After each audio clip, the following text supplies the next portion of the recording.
पाकिस्तान कल का मैच जीत चुका है, सेमीफाइनल जीत चुका है और इरफान ज़हीर साहब हमें ज्वाइन कर चुके हैं। और इरफान ज़हीर साहब अभी आपने सुन भी लिया होगा कि आप कल न्यूजीलैंड को जितवाने के चक्कर में बैठे हुए थे जी। इतना लगे रहे, आप ठीक जा रहे हैं। इरफान साहब ऐसे हमने सोचा था, हमने जमील आज भी सोचा हुआ था, मैंने और इरफान साहब ने, कि हम वो वीडियो ढूंढ कर लाएंगे और वो क्लिप जिसमें आप कह रहे हैं ना कि किसका किसका फाइनल होना चाहिए।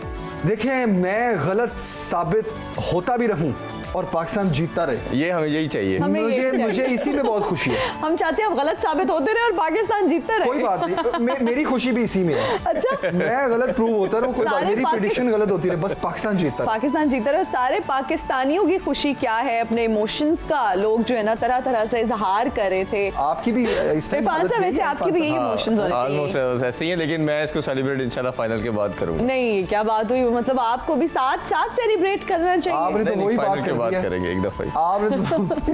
आपने तो वही बात कर दी है कि क्या मिसाल दूं मैं, अब मंगनी हो गई है, निकाह भी हो गया है, ठीक है। मैं असल खुशी तो अब वलीमे के बाद ये देखिए, हम कौम की दुआएं रंग ला रही हैं और पाकिस्तान सेमीफाइनल भी जीते, इंशाल्लाह हम फाइनल भी जीते इंशाल्लाह। मैं यहाँ पर एक और बात ऐड करना चाहूंगी, क्योंकि कल को ये बात जो है ना, ये बहुत आई एम श्योर ये बात सच साबित होने वाली है इंशाल्लाह। इरफान ज़हीर साहब की प्रेडिक्शन थी कि अगर हम सेमीफाइनल में पहुंच जाते हैं तो इंशाल्लाह हम जो है ना वो टाइटल भी हम जीत लेंगे, अपने नाम कर लेंगे।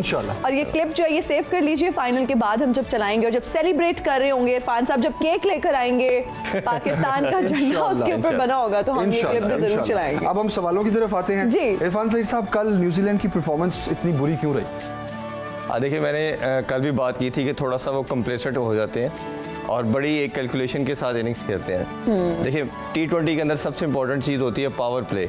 हमने 80% 90% मैच उनके पावर प्ले में भी जीता, अपने पावर प्ले में भी जीता।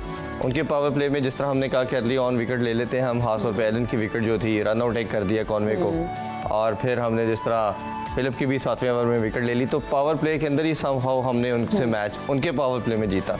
इसी तरह जब हम चेस करने के लिए आए तो पहली दफ़ा हमारे ओपनर चले और उन्होंने भी पावर प्ले के अंदर 55 रन स्कोर किए और कोई विकेट नहीं गवाई। तो दोनों पावर प्ले के अंदर हम मैच समहाउ जीत चुके थे। और पहले हम बॉलिंग की बात करें तो बॉलिंग हमारी, जिस तरह हमने हमेशा बात की, कंप्लीट पैकेज नज़र आता है और बड़ी ज़बरदस्त किस्म की बॉलिंग हो रही है। ख़ासतौर पर शहनशाह अफरीदी की जो यूनिकनेस है कि पहले ओवर के अंदर विकेट लेने की, और पहले थोड़ा सा अंदर की रेज हो गया, नेक्स्ट बॉल पे फिर उन्होंने आउट किया उसी लेंथ पे जिस पे वो बॉल करते हैं, विकेट ली, चौका खाया, तो that is part of game, कोई मसला नहीं। अच्छा, चौका खाया ना, उसके बाद मैंने अफरीदी को देखा, वो क्लोजअप जब आया, एक्सप्रेशंस ऐसे किया उसने।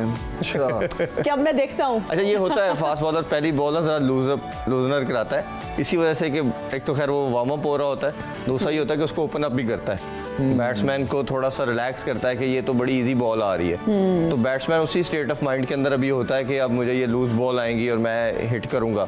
और फिर जब आपके पास 145 प्लस की बॉल आती है नॉच की, तो वो फिर आपके लिए, और ख़ासतौर पे जिसे शहनशाह अफरीदी की बॉल को बनाना की तरफ स्विंग होकर अंदर आती है, बनाना बॉल भी बोला जाता है इन स्विंग को, तो वो जिस तरह डिप इन करती है अंदर आके रिवर्स स्विंग की तरह खूबसूरत वो शेप इन होती है, वो मेरा ख्याल है एक बहुत बड़ा वेपन है उनके पास। और आप ये कह रहे हैं कि पाकिस्तान की अच्छी परफॉर्मेंस और न्यूजीलैंड की बुरी परफॉर्मेंस ने हमें कल बुरी नहीं कह सकते।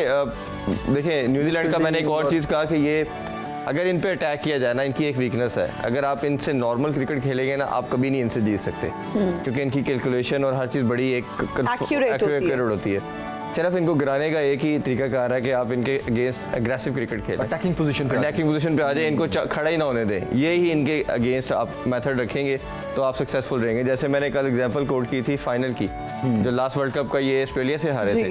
ऑस्ट्रेलिया ने क्या किया, जब ऑस्ट्रेलिया बैटिंग करने आया तो उन्होंने टोटल अटैक कर दिया इनके ऊपर, आल दो कि उन्होंने 2-3 विकेट्स गवाई, बट वो रुके नहीं, जिससे क्या हुआ, न्यूजीलैंड पूरे मैच में कमबैक ही नहीं कर सका। इसी तरह पाकिस्तान ने भी यही किया कि हमारे ओपनर ने जब अटैक किया तो ये फिर किसी भी पोजीशन पे ऐसा नहीं लगा कि ये कम बैक कर रहे हैं। और मेरा मानना ये कि अगर आपका पावर प्ले लगा हो तो what ever the total is, आपके पास जो नीचे लॉट आती है मिडिल ऑर्डर या लेट मिडिल ऑर्डर, उनको एक मोमेंटम बना होता है और वो मोमेंटम आपको बड़ा इजीली ले जाता है। जिस तरह बाबर आउट हुए, फिर लेटर ऑन रिजवान भी आउट हो गए, तो आपको किसी जगह पे फिर भी प्रॉब्लम नहीं आई, क्योंकि आपका जो रन रेट था वो 6 या 7 के इन बिटवीन चल रहा था। जी हाँ, ये अच्छी बात है कि बाबर रिजवान ने कल डॉट बॉल्स बहुत कम दिए हैं। ये दैट इज द रिक्वायरमेंट जी। हाँ बिल्कुल। ये मॉडर्न डे क्रिकेट की बात करते हैं, जो क्रिकेट की अब जो नीड आ चुकी है वो यही है वो कि यही है, आपके बिल्कुल। आपने एटलीस्ट पावर प्ले के अंदर 8 या 9 के स्ट्राइक रेट के साथ खेलना अच्छा, है। हमारा कितना अच्छा पावर प्ले गया है।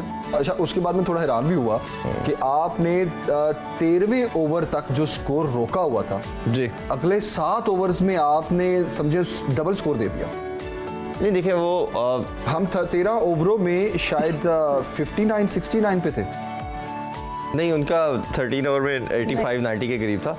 देखिए बात यह है कि हमने फिर भी बड़ी अच्छी बॉलिंग की। डेथ ओवर के अंदर हम देखते हैं कि 7-8 ओवर के अंदर टीम्स जो हैं वो समहाउ 70-80 की तरफ भी जाते हैं, बट हमने लास्ट 5 ओवर के अंदर हार्डली उनसे 35-40 रन कंसीड किए, जो कि बहुत बड़ी मतलब बात हमने थी। मैच के शुरू में स्कोर रोका जब हम बॉलिंग में थे, न्यूजीलैंड बैटिंग कर रहा था, तो हमने शुरू में स्कोर क्योंकि विकेट रोका बहुत अच्छा। ऑन विकेट्स गिर गई ना उनकी 3, 7 ओवर के अंदर उनकी 3 विकेट गिर चुकी थी। तो प्रेशर जितनी बड़ी टीम हो, प्रेशर आ जाता है जब when you lose early wickets, तो वो वही उनके ऊपर पेनिट्रेट किया और फिर पार्टनरशिप भी अच्छी लगी। अच्छा, मुझे याद आ गया, 8 ओवरों में 63 स्कोर था, जी। सॉरी, और 13 ओवरों में 89 था, 100 नहीं हुई थी अभी। जी जी जी ऐसे ही है। ठीक है, और 4 आउट थे तब। जी ऐसे ही। ठीक है, और उसके बाद फिर रन स्कोरबोर्ड जो है वो चेंज हो गया। नहीं वो होना ही होता है। देखिए वो जब लास्ट ओवर्स के अंदर आके वो अटैक करते हैं तो वो ओबियसली ये तो एक कोई भी साइड होगी, इवन सबसे निचली टियर की टीम भी होगी, तो वो भी आखिरी 4-5 ओवर में ट्राई करेगी मैक्सिमम। मैं फिर भी कहता हूँ कि हमने लास्ट ओवर्स के अंदर अच्छी बॉलिंग करके कम से कम एटलीस्ट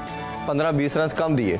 अगर आपकी बॉलिंग बुरी होती है, जिस तरह की वो हिटिंग के लिए उनके बैटर मौजूद थे, तो वो they could have easily done 165-170, क्योंकि 165 अगर 170 होता तो वो पाकिस्तान के लिए चेस करना बहुत मुश्किल होना मुश्किल हो था। जाता। तो 13 तारीख को पाकिस्तान इंडिया का जो मैच होने जा रहा है, उसमें आप क्या समझते इंडिया हैं? ऐसे। यही स्ट्रेटजी होनी चाहिए। आपने कह दिया अब इंडिया फाइनल में पहुंच के दिखाए। ओके, मतलब आप ये कह रहे हैं पाकिस्तान और इंग्लैंड का फाइनल वर्सेस इंग्लैंड। पाकिस्तान में मजा नहीं आएगा वैसे। इरफान साहब, आप ना आए, लेकिन वो जमील ने इरफान साहब, इंडिया का कह दिया है। उसके बरक्स होते हैं। हम अपने नाजरीन को भी बता देंगे, जो चीज जमील प्रिडिक्ट करते हैं उसके बरक्स होता है। और जो इरफान साहब अब कहते हैं मेरे वही लिए होता है। प्रेडिक्शन बड़ी आसान हो चुकी है, लेकिन इरफान मैंने साहब- इसके कंट्री जाना होता वो मेरी सक्सेसफुल हो जाती। एग्जैक्टली। लेकिन इंडिया का रेट गिरा दिया।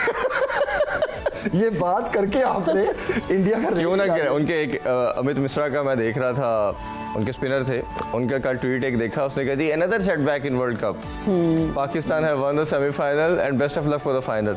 तो फिर उसको बड़ी ट्रोलिंग हुई, कोई जर्नलिस्ट थे यूके के और दूसरे कंट्रीज के, उन्होंने कहा average bowler and average statement. तो वो मतलब इस अच्छा, तरह की हाँ, वो yes, अगर कर yes, सकते हैं yes, तो हम yes, क्यों नहीं कर सकते। क्यों नहीं कर सकते। इरफान साहब बहुत शुक्रिया, thank Thank you you very very much.